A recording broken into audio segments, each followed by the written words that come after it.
La reforma antiaborto en Veracruz y el caso de Citlali, una niña huichol que le impidieron abortar, interrumpir voluntariamente su embarazo a pesar de haber sido violada, ha vuelto a poner este tema en el centro de la polémica pública. Pero la historia no es nueva, la historia es más antigua y se remonta posiblemente a los últimos 7 u 8 años en los que se ha librado poco a poco una batalla soterrada en los congresos locales, en los que 18 de ellos se ha dado vuelta, se ha regresado a leyes antiaborto o aquellas que castigan o penalizan la interrupción voluntaria del embarazo. ¿Cuál es el estado del arte de esta discusión? Que es, como usted sabe, uno de los temas que preocupan al mismo tiempo que también generan enorme polémica dentro de la sociedad. Soy José Buendía, muchas gracias por estar con nosotros en este programa en el que todas las ideas se pueden cuestionar siempre que se debatan. Acompáñenme a ver algunos datos sobre la historia que le he contado de los últimos 7 o 8 años en los congresos locales, lo que hoy está sucediendo, y venimos aquí a nuestra mesa a tener nuestro debate de hoy, no sin antes dejarle mi Twitter, José Buendía MX. Ahí me puede enviar sus comentarios, sus puntos de vista, y después de ver esto regresamos rapidísimo a arrancar nuestro foro, nuestro debate de todos los días. La aprobación en el Congreso de Veracruz de reformas antiaborto y la negativa para permitir a Citlali, niña huichol violada, interrumpir su embarazo en Sonora, ha vuelto a colocar la discusión del tema en la opinión pública. Sin embargo, la pugna para volver a la penalización del aborto se ha librado más o menos de manera soterrada desde hace varios años en los congresos locales, donde han prosperado reformas que restringen o revierten los avances de las posiciones que rechazan criminalizar a la mujer por interrumpir el embarazo. En ese sentido, desde 2008 se han reformado 17 constituciones estatales. El primer estado en penalizar la interrupción del embarazo fue Chihuahua en 1993. Durante 15 años se mantuvo como el único que lo castigaba hasta que en 2007, en la Ciudad de México, ocurrió lo opuesto. Se permitió el aborto voluntario hasta las 12 semanas de gestación. Baja California fue la segunda en aprobarlo en 2008 y les tomó poco menos de 2 años conseguirlo para otros 15 estados. En este 2016 se sumó Veracruz.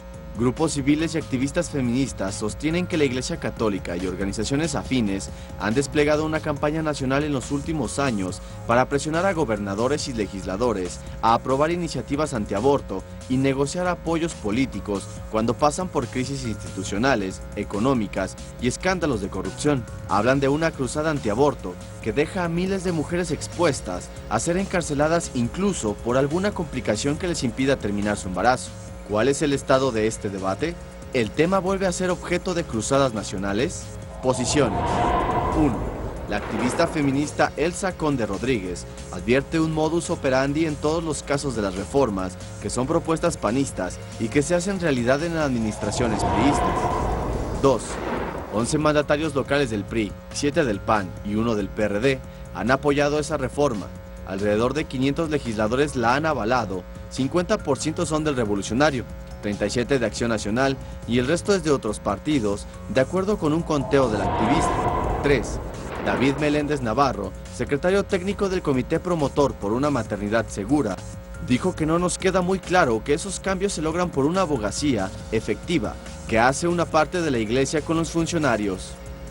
Vamos a arrancar con opiniones encontradas. Muchas gracias por estar con nosotros. Vamos a hablar de un tema que a usted le preocupa y le preocupa porque es un asunto que a todos nos importa y es lo que está sucediendo en los congresos locales de nuestro país desde hace aproximadamente 7 o 8 años, en los que han habido al menos 17 reformas para cambiar, para revertir, para modificar las disposiciones o las regulaciones que permitían o flexibilizaban las condiciones para que las mujeres pudieran tomar la decisión de interrumpir el embarazo. El último caso, Veracruz, usted lo conoce, un estado además en plena transición de gobierno y en una situación además institucional, económica y social muy complicada, llena de escándalos, incluso de acusaciones por corrupción.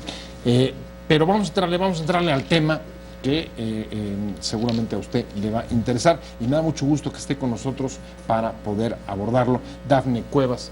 Dafne, un placer tenerte con nosotros. Gracias, Pepe. Como siempre, es un gusto estar aquí. Dafne es directora del Consorcio para el Diálogo Parlamentario y además es integrante de la campaña nacional por el derecho a decidir. Y Lore, ¿cómo estás? Hola, Pepe. Un muchas placer. Gracias. Lore Rivera, muchas gracias, coordinadora de opinión del periódico Excelsior. Muchas gracias por estar con nosotros. Muchas gracias, Pepe. Hace Dafne, rato buenas que no nos tardes. visitabas y me da mucho gusto que estés. Gracias por la invitación. No, gracias a ti por venir con nosotros. Y si quieren, vamos a empezar directamente los últimos dos casos que han puesto el tema sobre la opinión pública, que han regresado, es que además ha habido varios sucesos desde junio pasado, pero bueno, los últimos dos, uno son las reformas en el caso del estado de Veracruz, las que impulsa el gobierno de Duarte, y al mismo tiempo el caso de Citlali, la niña Huichol, ¿no?, en el caso de Sonora. Pero recuerdo que en junio hubo otro caso, Dafne, una mujer que directamente va y se ampara en la Suprema Corte de Justicia pidiendo que le permitan practicar un aborto que además había sido prescrito por los propios médicos porque su vida corría peligro. Y ahí también, digamos que la respuesta de la Corte fue negativa. Claro, yo diría primero que lo que estos tres casos tienen en común es cómo está alejada la práctica de funcionarios públicos y de prestadores de servicios oficiales del cumplimiento de las leyes. Porque tenemos efectivamente el caso de una mujer que estaba embarazada a muy poco tiempo de haberse hecho una operación de estas que reducen el estómago, de haberse puesto un bypass gástrico. Y entonces, además de que era una mujer con un problema severo de obesidad, con muchos problemas de salud, todo el cuadro la ponía en riesgo, y entonces ella, aludiendo a una causal que permite el aborto legalmente, que es la causal salud, y solicita la interrupción del embarazo porque está en riesgo su vida y su salud. No le conceden las autoridades del hospital el aborto y a final de cuentas ella termina teniendo un aborto que ella financió.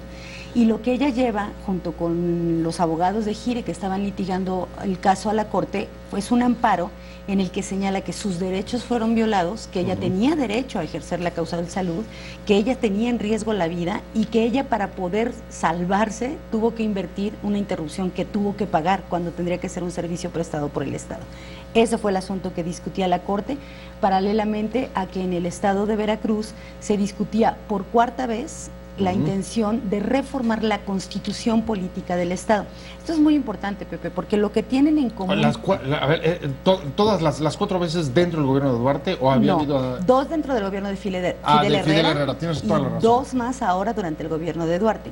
Ocurre que las reformas constitucionales que reconocen que la vida es vida desde el momento de la concepción y hasta la muerte, empezaron a ocurrir, como ya tú bien señalas, a partir de 2008, como respuesta a la despenalización en la Ciudad de México. Pero resulta que lo que esas leyes dicen que promueven es la protección del óvulo fecundado y en consecuencia la vida. Y en los hechos, lo que ha pasado con esas leyes es que están criminalizando a las mujeres en las entidades donde han entrado en vigor. No es que la ley diga que las causales que la ley permite para interrumpir un embarazo desaparezcan. Eso no dice la ley. Lo que dice es que la vida es vida desde la concepción. Lo que interpretan los prestadores de servicios de salud es que las mujeres están cometiendo un crimen. Y fíjate qué ha pasado. Las denuncian por aborto cuando ellas van a un servicio médico. Las esposan en las camas de los hospitales, eso ha pasado en muchos de los casos. Las cifras se dispararon, de que teníamos 63 casos de denuncias de mujeres en promedio y subieron hasta 4 veces, hasta 226 por año en esos estados donde esas leyes se aprobaron. Y resulta que cuando las llevan a enjuiciarlas, deciden reclasificar los delitos en muchos de los casos y entonces no las procesan por aborto, que en todo el país, digamos que la pena por un aborto oscila entre 3 meses y 6 años de prisión, de castigo. Y en el caso de las mujeres que abortan, pues los jueces deciden reclasificar el delito y entonces decir, pero no es solo aborto, sino que mató a su hijo, entonces se llama homicidio en grado de parentesco. Y por eso tenemos mujeres sentenciadas hasta 25 años de prisión por haber sido delatadas cuando acudieron con un aborto en evolución al servicio médico. Un primer punto que se deriva de lo que estás diciendo, a ver si me aclaro, porque me estoy confundiendo. Lore, a ver si compartes, pero a ver, o sea, que lo que viene sucediendo es que los cambios, ha habido, digamos que las modificaciones que se han hecho a las leyes de 17 estados, lo que han hecho es agregar la protección del óvulo fecundado, sin modificar las causales, lo cual deja a los funcionarios públicos el derecho de interpretar cómo valorar pues estas dos cosas que pueden ser contradictorias, ¿no? Claro. ¿Cómo ves tú? Pues aquí la cuestión es, por ejemplo, en caso de violación como el de la niña Citlali, la ley no la está protegiendo, está siendo discriminada por no haberle permitido una interrupción legal del embarazo por una causa que es ese tipo, ¿no? O la que pone en riesgo su salud. Entonces las leyes en México van en retroceso. A ver, pero de lo que dice Lore, voy contigo y es, a ver, ahí sí es clarísimo, hubo un problema de interpretación. También hay un problema de interpretación. A ver, el artículo 35 de la Ley General de Víctimas, o 34, tú me corregirás, dice clarísimo que cuando hay una violación, y mucho más en el caso de una menor de edad, hay entre lo que dice el marco legal y la manera en que se está aplicando la ley en nuestro país. Así como a las mujeres que abortan en esos estados donde se dice se protege la vida, se está criminalizarlas de manera más grave y de penas más largas. En el caso de Citlali también estamos hablando de la reclasificación de un delito. Lo que ocurrió es que la niña fue violada por un compañero de trabajo de su padre. La familia denunció inmediatamente la violación. Ella, por haber sido violada, tendría derecho primero a que médicamente se le atendiera, se le diera anticoncepción de emergencia, se le diera profilaxis para infecciones de transmisión sexual. Hay todo un protocolo de cómo atender a las mujeres violadas, ¿no? Una violación. Y máximo una niña.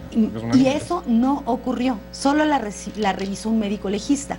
Después, el juez que toma el caso en sus manos reclasifica el delito de violación y lo que reconoce es otro delito, que siempre olvido cómo se llama, estupro.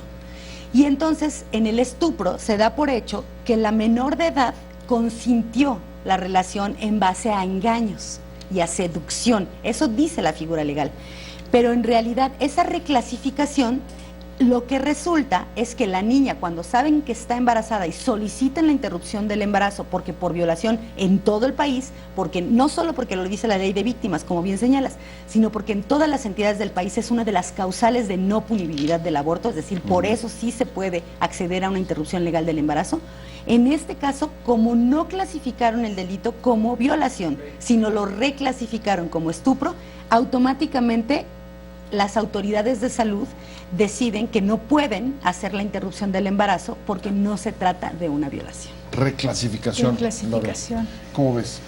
Pues yo creo que aquí las leyes deben de estar muchísimo más del lado de las mujeres, sobre todo independientemente si son menores de edad, pero en sí una violación, una agresión sexual a una niña, a una mujer, a una joven, no importa la edad que tenga, es un delito y es un delito que se debe de castigar. Si de esa violación hay un producto, que es un embarazo, pues la mujer tiene derecho a decidir de no tenerlo. Imagínense la agresión física y emocional y psicológica, lo que pueda representar eso. Y luego en sí, estar embarazada y que la ley no la protege y aparte de eso, la haga delincuente por querer abortar, se me hace ponerla en una agresión todavía muchísimo mayor de lo que ya ha pasado por diferentes etapas. Claro, en una situación de revictimización. Ahora, ahí lo que me preocupa es esta reclasificación, evidentemente, pues está teniendo que tener una operación dentro de los códigos penales que están siendo modificados en los estados. Y si es así, además, los cambios legislativos como el de Veracruz, que vienen operándose ya en 17 estados, están hablando, digo, ya no es un caso aislado, quiero decir, no solo es Veracruz, es una cosa mucho más amplia, que implica, si me permites decirlo, y si no, corrígeme, o más bien te pregunto, ¿es una tendencia? Mira, lo que ha ocurrido y lo que nosotras desde las diferentes organizaciones defensoras de derechos de las mujeres hemos venido documentando es que en todos los estados donde la Constitución se ha cambiado, se comparten es efectivamente una tendencia de actuación. Por un lado, decir que la vida es vida desde la concepción y hasta la muerte natural no protege, porque a final de cuentas el aborto clandestino es una realidad preexistente y que se va a mantener. Cuando una mujer decidió que no va a continuar un embarazo, lo hace, y lo hace asumiendo riesgos absolutamente innecesarios.